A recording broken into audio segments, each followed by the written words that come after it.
Hey everyone, Merry Christmas to me, Disney 65 on here, and today I am finally going to do my best and worst movies I've seen this year. I may throw in a few TV movies as well, because I saw a few TV movies that I actually liked. I don't know why. I've got to actually add one now, bear with me. So yeah. I've seen like a few movies on Netflix, so I will add the movies I saw on Netflix as well.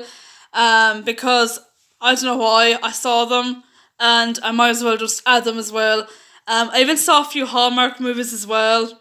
So like I had about like one or two that I seen and thought, So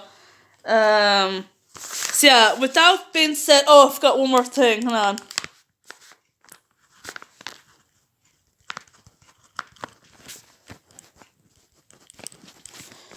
2 6.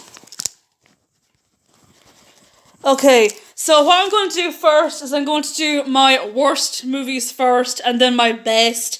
So I might as well put the two together because I might as well. So maybe a long video, so you have been warned. So I've been said, let's dive into the worst first and then the best after that. So kicking off at number 7 of the worst films I saw this year is a TV movie that I seen that had a sequel last year. It's a pure rip-off The Prince and Me. It is, of course, The Christmas Prince Royal Wedding. Oh man, where do I start this one? It was terrible. I mean, I knew from the get-go what was going to happen. You had this like flamboyant wedding designer and everything, and the prince is boring as hell. The girl was like a rip-off of Paige Morgan, aka, what's her face? Julia Stiles in The Prince and Me. So yeah, if you love The Prince and Me, you probably like this movie, but I for one thought it was awful. There's still more awful films to come, and you'll be surprised when my number 1 is going to be, you'll be like, what? Why? You like that movie? They're pitchforks, but I don't care. Number 6 is another movie. It's a Disney movie. It is, of course, based off a play. It is, of course, The Nutcracker and the Four Realms.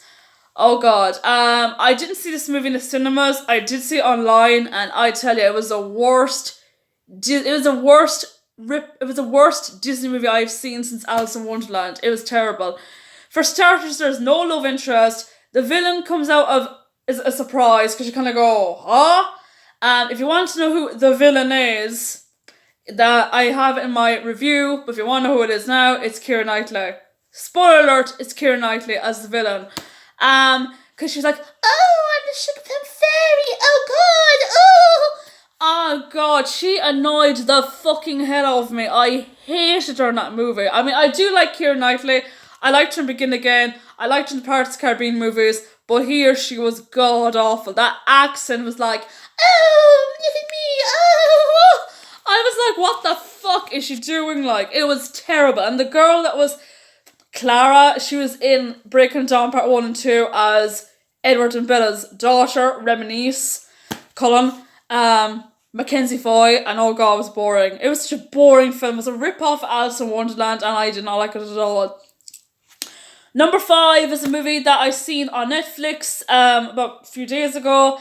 It came out this year, and thank God I didn't have the guts to see this in cinemas either. It is, of course, Tomb Raider. For those of you who don't know, Tomb Raider is based off a PlayStation game back in 1995, I think, 1996, in around that year. And there was already a movie before, like a couple of years after that, with Angelina Jolie as Lara Croft. This time we've got Alicia Vikander. She was married to Michael Fassbender in real life. They met in the light between oceans or something like that. She plays the title character here, and she finds that her father's missing, and she has to try and find him. It was boring. It was a total clusterfuck. I didn't like it at all. I don't know why. It was like on for an hour and 57 minutes. It felt like it was on for an eternity. I couldn't make head or tail about it at all. So yeah.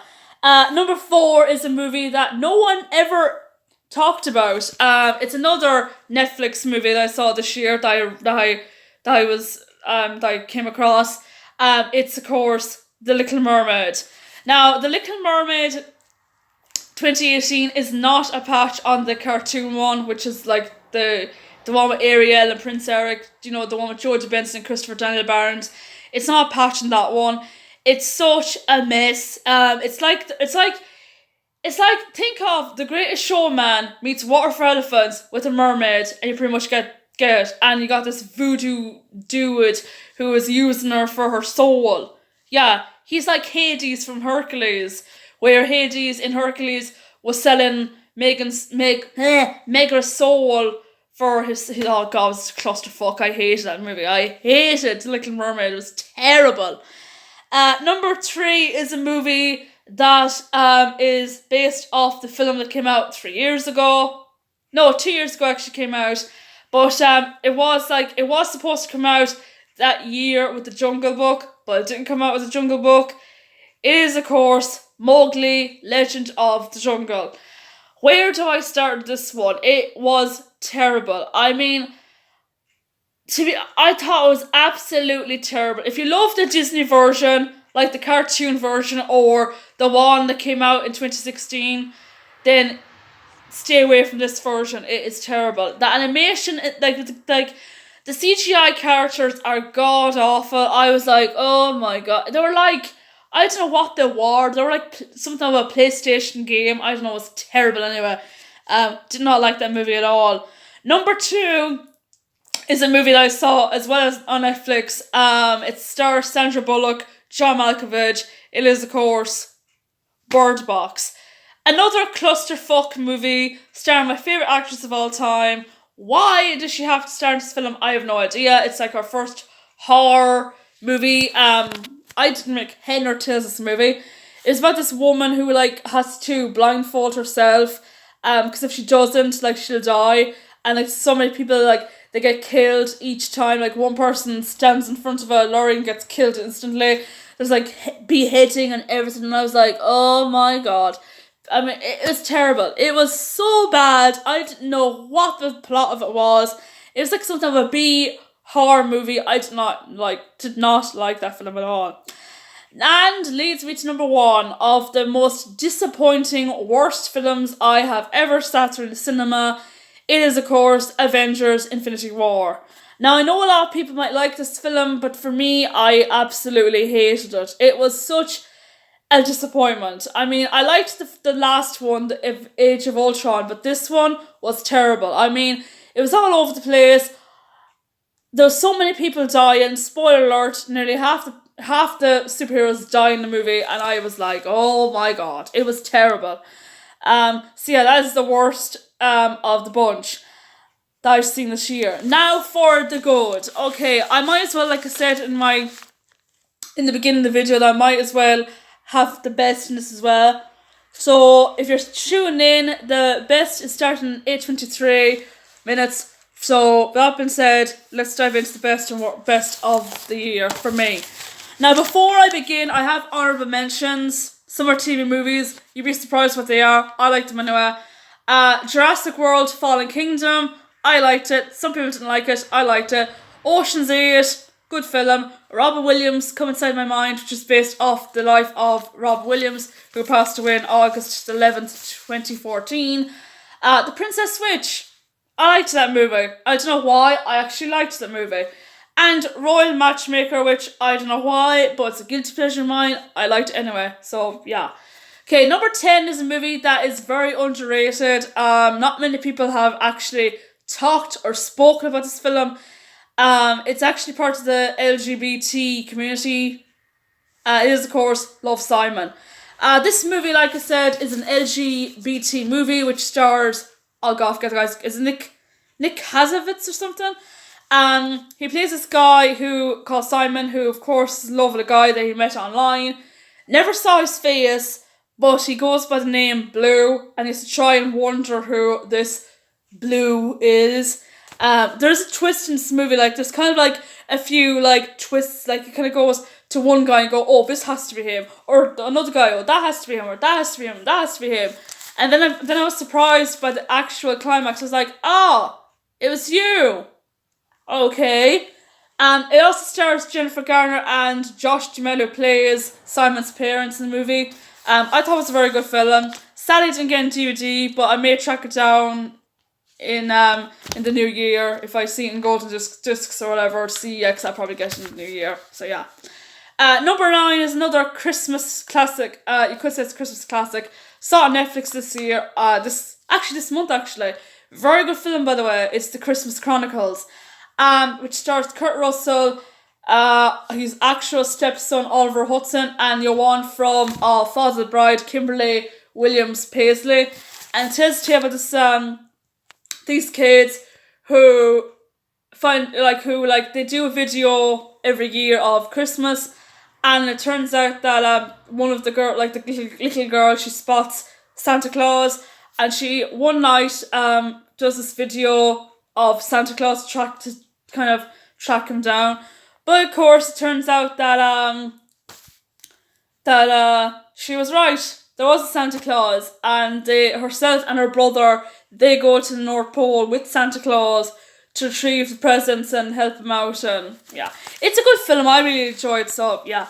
Number 8 is a movie that came out last year in 2017, but I didn't see it until January of this year, the end of January. It is, of course, Coco. A lot of people say it's the rip-off of Book of Life. For me, I thought it was a good film. Is it the best film? No, but why have I added this list? I love it because I like the animation in it. And the music is nice too. Remember Me is another one. Very good movie, by the way.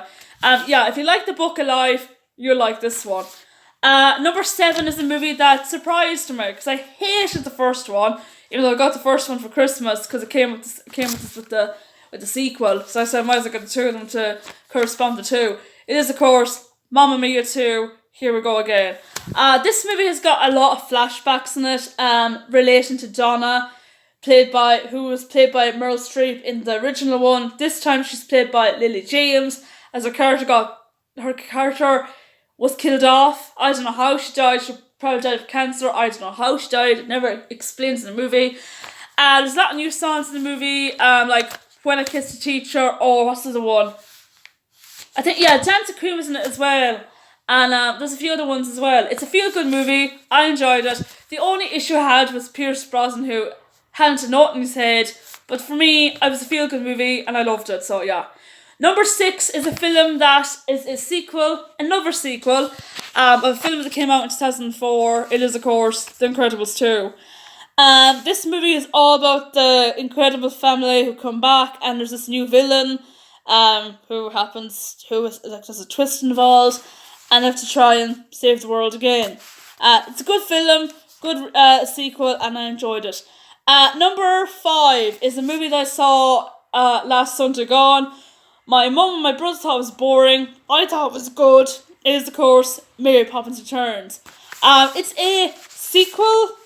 I thought it was a remake, but it's actually a sequel to the 1964 version with Julie Andrews and Dick Van Dyke and Karen Dutriss and I forget the guy's name. Oh yeah, it has Joanne and White Stephen as well. In the movies, like Glynis Johns. This time around in Mary Poppins Returns, Mary Poppins comes back after she realizes that the last kid that she minded, who is now a grown-up man who's a widow. Michael, played by Ben Whishaw, who of course is in liquidation. Yeah, he's actually being possessed by his house because he forgot to pay his loan, and he has until like Friday midnight to actually pay the loan, or else the evil bank men will actually take the house away from him. And the villain, of course, is played by no other than Colin Firth, which was a surprise. This was also, I think, Lin-Manuel Miranda's debut, because he never acted before. He was in Hamlet, the Broadway musical, and he was also in he was the composer for Moana, which was also a good film as well. So it was a good film. I enjoyed it. Another sequel. Speaking of sequels, there's so many of them this year. Ralph Breaks the Internet is number 4. I love the film. I love how you see like all the internet sites like eBay or Amazon or Oh My Disney or what else was there? There's so many of them, and there was so many Easter eggs. Um, it's a very good film. I really, really enjoyed it. All the original cast is back except King Candy, who got killed off in the original one. Yeah, it's a very good film. I loved it, and that's number 4. Number 3 is okay, now the last 3 movies are musicals. You have been warned. That's a clue, by the way. Musicals. You have been warned. Anyway, number 3 is a movie based on a true story about Queen. It is, of course, Bohemian Rhapsody, which stars Rami Malek. Who else in the movie? Oh God, I forget. Oh yeah, it's a cameo by Mike Myers as well, and it tells the tale of Queen, the lead frontman Freddie Mercury, who died of AIDS back in 1991, and the movie leads up to Live AIDS concert, and explores Freddie's sexuality. Like, he was engaged to a woman who got married to someone else because she finds out that he's actually gay, but he doesn't admit that he's gay. He acts flamboyant, and yeah, the music is very good. The story is very well done, even though it's kind of an underdog movie. But yeah, I enjoyed it. It was a very good film, and I gave it a thumbs up. So, will it win an Oscar? God only knows, but I thought it was very good. Number 2 is a movie that actually flopped because it got 50% on Rotten Tomatoes, but ever since its release, everyone has been stone-cracked about it. It has Hugh Jackman in it, Zac Efron and Zendaya, and Michelle Williams. It is, of course, The Greatest Showman. Oh boy, I love this movie. I love the songs, I love the cast, I love the story, it's such a feel-good movie. The songs are really good, like, this is the greatest show, we light it up, we won't come down, and the sun can't stop us now, watching it come true, it's taking over you, oh, this is the greatest show, it's everything you ever want, to rewrite the stars, how can you say you'll be mine, nothing could keep us apart. I love the film, by the way. It's a really feel-good movie, and I loved it. And Hugh Jackman, oh God, he stole the entire film for me. Anything with Hugh Jackman in it, anything with Hugh Jackman in it, I'm in. I thought it was very, very good. Number 1. Okay, number 1 is going to be a surprise for you all. This movie came out in October. I saw it twice. I saw it online. I saw it in the cinemas. It had me and my mum crying like Aegis. It stars Lady Gaga and Bradley Cooper. It's a remake it's the 3rd remake of the original 1937 film, starring Judy Garland. Oh no, not Judy Garland. Janet Gaynor. It is, of course, A Star is Born. Where do I begin with Star is Born? This film is brilliant. It's a masterpiece. I love the music. No more than The Greatest Showman. I was going to put this up there, as a tiebreaker with this and The Greatest Showman, but I couldn't. But yeah, like The Greatest Showman, it's got great music. Bradley Cooper. Who knew that guy could sing and play guitar so well? He was fucking brilliant in a film. Lady Gaga as his love interest. Oh my God, she knocked out the park as Ali. She was fantastic. This movie, like I said, had me laughing in a few places, had me crying like an Egypt. Like, it has a strong impact on me. It was such a really, really good movie. So yeah, if you I may have spoiled in the review. Oh, I did actually. Yeah, I spoiled in the review about the whole spoiler suicide scene. But yeah, if you're affected by suicide, then this movie is not for you, because this movie has a scene in it that actually shows how the character dies through suicide. So if you're affected by anyone with suicide, don't watch this movie. But if you're risky like me and you want to watch a movie that showcases what suicide is about, the price of fame, how it affects the head, or if you're an alcoholic, or if you're a drug addict, or whatever, this movie's for you. But be warned, because it is a very, very tough subject in this movie, which was suicide. But yeah, that is it for me. That is my top favourite, best and worst movies. Let me know in the comments down below what your favourite film was this year. And until next time, Merry Christmas and Happy New Year from me. And roll on 2019 for the for great movies. So I hope they're going to be good. So till next time, take care.